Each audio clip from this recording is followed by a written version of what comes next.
state was probably involved in the murder of Mr. Litvinenko is deeply disturbing. But is the president implicated in an assassination also responsible for theft on an extraordinary scale? He has fleets of things that almost no billionaire in the West would have. Vladimir Putin has been accused of looting his own country. Today, Putin behaves like a czar. Tonight, we investigate the truth about President Putin's riches. Why would it be kept secret? Because it belongs personally to Putin, not to the state. And for the first time, the Americans say what they really think about the Russian president. Is Vladimir Putin corrupt? In our view, yes.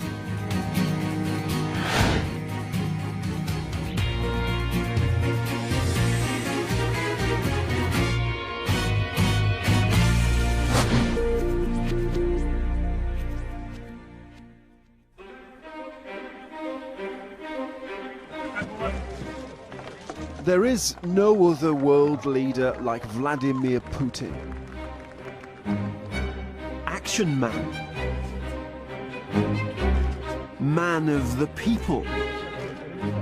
Да здравствует Россия! And ruler of Russia. Vladimir Putin приветствует экипаж морского тральщика. From Ukraine to Syria, Vladimir Putin's influence is being felt. He's faced countless accusations of corruption, but still has record approval ratings in Russia. What do you think of Vladimir Putin? Отличный человек. Но мне кажется, он для России делает очень многое. Долгих лет ему жизни, здоровья. Просто чушь. Все выговорили из носа. И размазывали по своим бумажкам. But a secret CIA report agreed with Belkovsky's figure. In their view, Putin was worth around $40 billion. Did you tell the CIA the details of your 40 billion figure? Oh, no. I think CIA and FBI have got this information separately, without my assistance.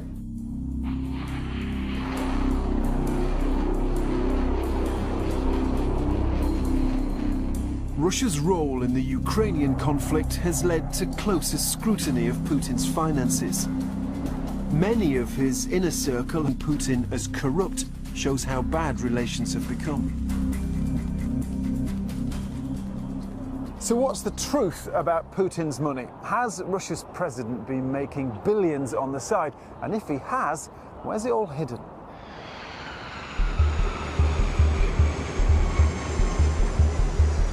I've come to Estonia to meet a man who says he knows about some of Putin's cash.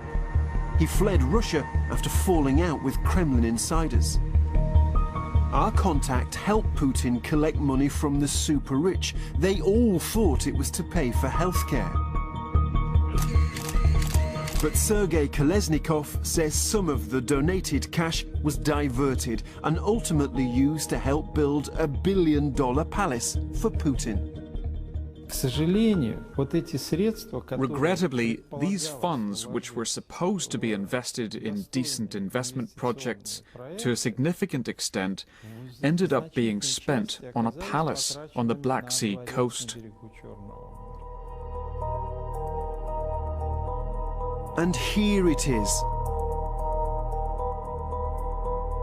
President Putin says the palace is nothing to do with him.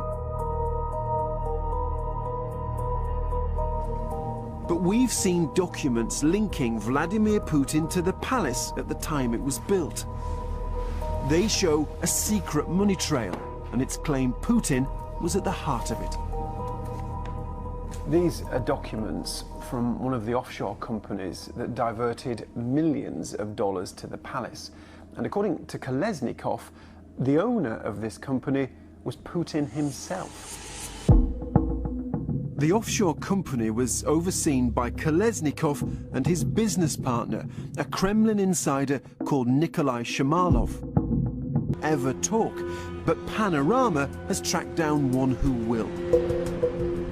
I've come to Nice in the south of France to meet him. So I'm at the hotel and we're about to be picked up and taken to the interview location. But the truth is, we have no idea where we're going. We certainly don't have anything like an address. And the reason is probably because the man that we're on our way to interview is on the run. He was one of Russia's richest and most important men. But he fled his homeland and says he can't go back. Merci. His driver has brought me to a secret location. Hey, how are you? This is Sergei Pugachev. He says he helped Putin become president. They were friends. Their children played together. I had a very close relationship with Putin. Putin consulted me. Putin confided in me. Pugachev took Putin to see one of the presidential palaces. Of course, this was an absolutely new world, new life. And of course, he was astonished by it. In that first term as president, what was Putin's attitude to money? I think that Putin was preoccupied with the issue of wealth from the start.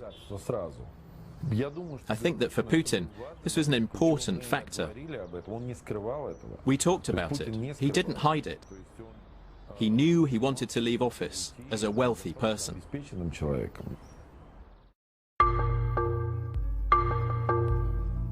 Vladimir Putin has come a long way.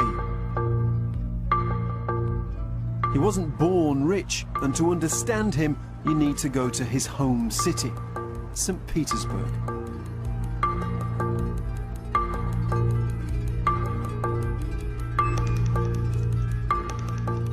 This is where he grew up, there on the 5th floor. Putin's family had one room in a shared apartment, no hot water, and a shared kitchen in the corridor. Vladimir Putin grew up in poverty. But it was in St. Petersburg that Vladimir Putin first tasted power. Back in the 90s, not long out of the KGB, Putin became a deputy mayor. On his watch, millions of dollars disappeared from public funds to a company called 20th Trust. The detective who investigated says Putin was one of those who benefited. Hey, Andre. He says Putin ended up with a property in Torrevieja in Spain. If 20th Trust is building a villa for Putin in Torrevieja, is this Putin personally receiving the money or not? In my opinion, the answer is straightforward. But the criminal case was closed after Putin became president. Zhukov says he was forced into retirement. The Kremlin has denied the claims, but Spanish investigators reveal the details of wiretapped phone conversations between Russians who've been linked to organized crime. They can be heard discussing Putin's property in Spain. One of the gangsters says Putin's house is in Torrevieja, the same Spanish town Zhukov had identified. It looks like Zhukov was right. Putin got a house in Spain.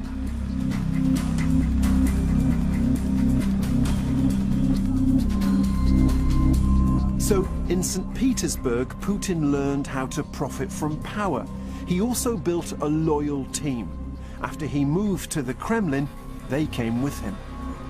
The men closest to Putin have been with him for years.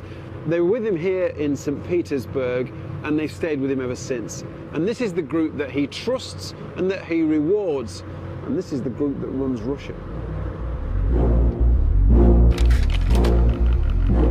Putin's lawyer at the town hall became president and then prime minister of Russia. His former deputy also served as prime minister. The chief of staff at the town hall now runs Russia's anti-drugs agency. His former assistant now runs the biggest oil company in the world. And his former economist now runs the biggest gas company in the world. All of them worked with Putin in this building. They rose up together, they went with him to Moscow, and they have been a very stable elite. This whole group who grabbed the commanding heights of the Russian economy, they all work together in a very small office, in fact, in St. Petersburg. And as president, Putin was at the center of this new elite. He had power and access to the super-rich. You can see how Putin used this by looking at his relationship with Britain's most famous Russian, Chelsea owner Roman Abramovich. Now, he was one of the unwitting donors to Putin's palace. He thought all his cash would be spent on healthcare, and he gave more than $200 million. Abramovich's role was rather simple. He provided $203 million. So were these oligarchs effectively just paying tribute to Vladimir Putin? I think this is exactly what they thought.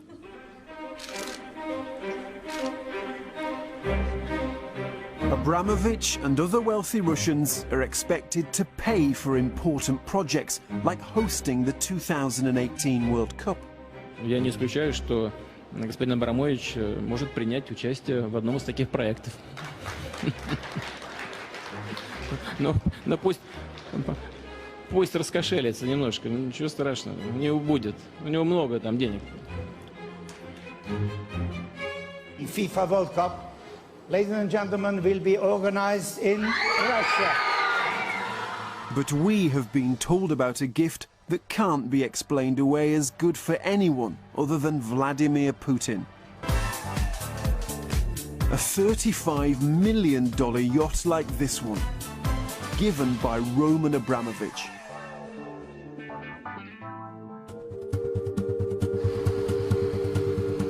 And our source is the man who managed the yacht. He fell out with the Kremlin. He's a wanted man in Russia, and he's living in the UK.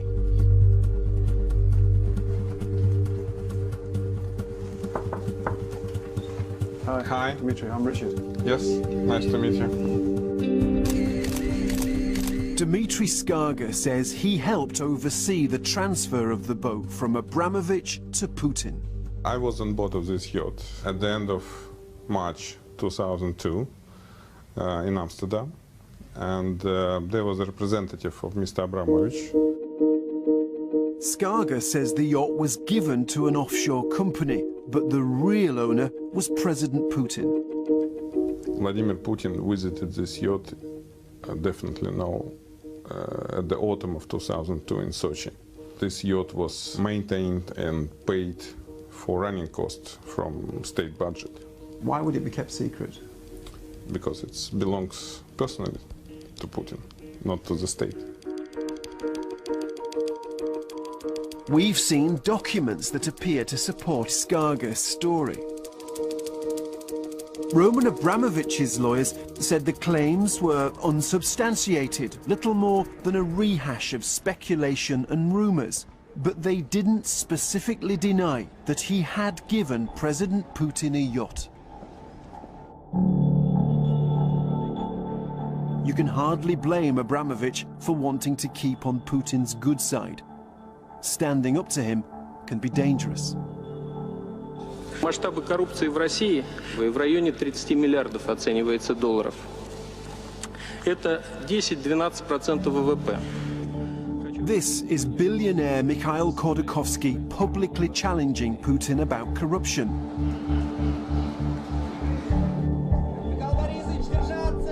And this is where he ended up.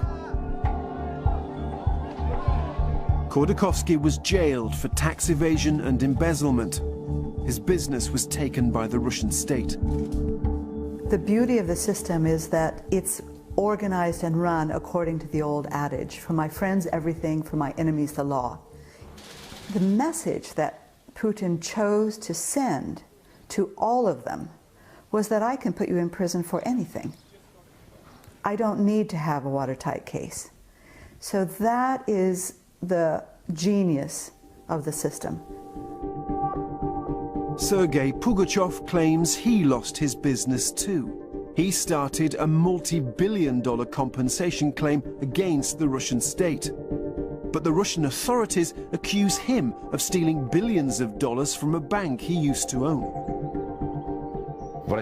There is no court in Russia. That's why I went to the international court. I am convinced that I will win. The Russian state says that you effectively looted your bank after it was bailed out by the Russian central bank. Did you do that? Well, of course not. These are absurd accusations, not substantiated by anything. We don't know who's telling the truth about Pugachev's fortune, but the allegation is clear. Putin controls the super-rich in Russia. People who possess a fortune, a large business in Russia, realize that they do not own this, because everything depends on Putin. They depend 100% on his mood. For those who've been in Putin's circle, the benefits have been immense. A cellist who is godfather to Putin's daughter has a valuable stake in a major Russian bank. A neighbor has an even bigger stake. Another neighbor ended up running the railways. A childhood friend has made a fortune from government contracts. And his brother has made even more. The Americans say this is how Putin's Russia works. We've seen him enriching his friends, his close allies, and marginalizing those who he doesn't view as friends, using state assets, whether that's Russia's energy wealth, whether it's other state contracts. He directs those to whom he believes will serve him and excludes those who don't. And if you want to make money in Russia, this is the industry. The nation's greatest riches are in oil and gas. Russia exports well over 1 billion barrels of oil a year.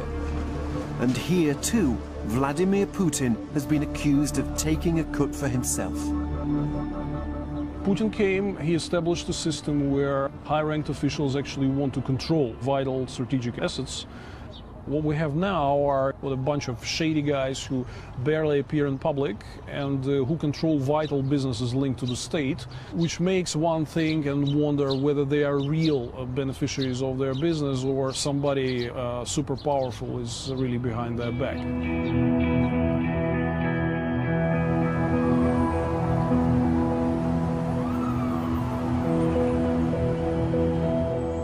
I've come to New York to meet a man who says Putin took a slice of his oil business. He's yet another Russian who's fled abroad. He says his life has been threatened. This is his first TV interview. Max, hi. Pleased to meet you. I'm Richard. Max Friedson started his business in St. Petersburg when Putin was deputy mayor. Putin gave him a monopoly to supply oil to the local airport. But he says the help came at a price. I know from my business partner that Putin asked for a share in the business. Initially, they were asking for 15%. He called them greedy bastards. He managed to talk them down to 4%. Obviously, this wasn't registered in any official papers. The Kremlin says Max's story is untrue. But the Americans have highlighted another energy company that they say Putin has links to. It's called Gunvor. According to the Americans, Putin had secret investments in the company. What exactly do you mean by investments? We believe that it's a place where he's stored money. And how much money would you say? I can't give you an estimate on that. Gunvor told us these claims were illogical and preposterous conspiracy theories, and that President Putin does not and never has had any ownership in Gunvor. The Americans insist they're right, but they haven't provided any evidence. It's important because Gunvor has traded much of Russia's state oil. It's made big profits, and nearly half of the company was owned by this man, Gennady Timchenko, one of Putin's friends. He's now sold his stake. It's said he's worth $10 billion. And he's on the US sanctions list. The Americans claim his activities in the energy sector have been directed by President Putin. Has Gennady Timchenko been holding wealth for Vladimir Putin, do you think? It's, I don't know if I would put it exactly that way in terms of holding his wealth. I can say that he has been tremendously enriched personally by Vladimir Putin, as have another handful of people in Putin's inner circle. And of course there are allegations, suspicions that he holds tremendous amounts of Putin's wealth. Gennady Timchenko's lawyers said the US has never produced any evidence, and its claims were propaganda in which our client is a collateral target. Mr. Timchenko categorically denies that President Putin has ever controlled his assets or enriched him. But two of our sources say Mr. Timchenko was very much under the control of Vladimir Putin. How do you know that? From Mr. Timchenko himself, that you see, sometimes he could just pointing up in talks and saying that everything is controlled by Mikhail Ivanovich. Mikhail Ivanovich is a nickname for the Putin.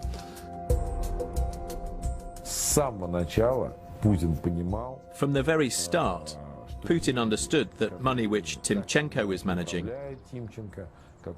one way or another, without any doubt, belonged to Putin. It was never a secret. Mr. Timchenko's lawyers say our two main sources are not credible and may have access to grind.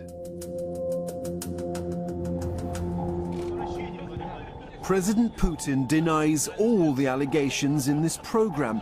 His spokesman declined to answer our absurd questions, because the issues we had raised were pure fiction.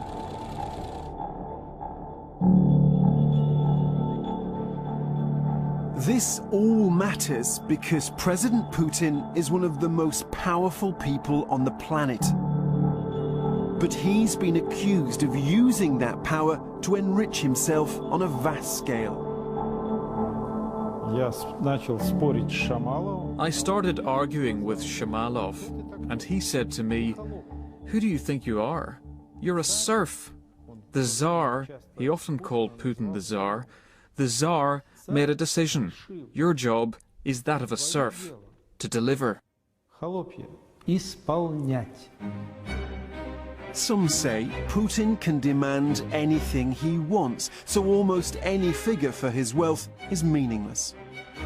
Putin considers everything within the territory of the Russian Federation, everything that can be converted into cash, to be his own.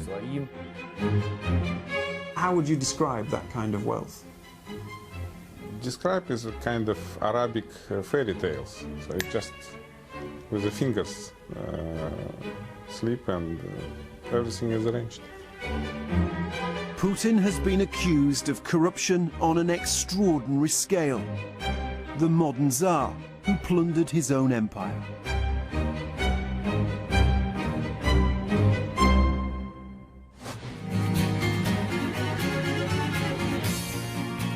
Meeting the nationalists who idolise Putin and threaten foreigners. Reggie Yates' Extreme Russia on BBC Three now. Next year on BBC One, an armed response has far-reaching consequences for the police. Brand new, Silent Witness.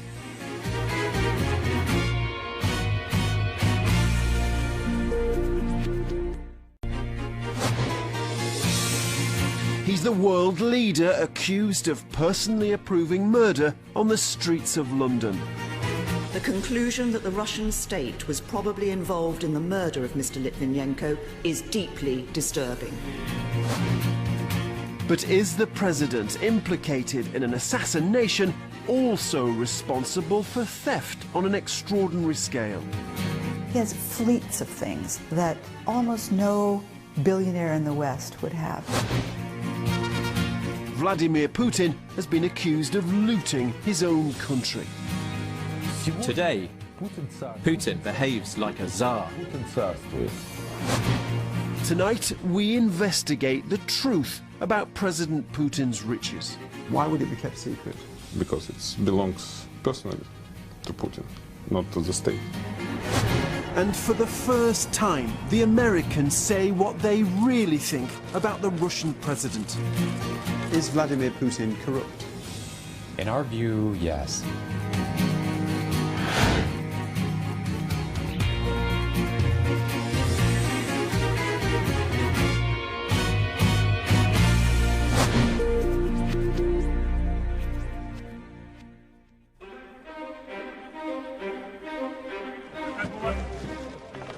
There is no other world leader like Vladimir Putin. Action man. Man of the people.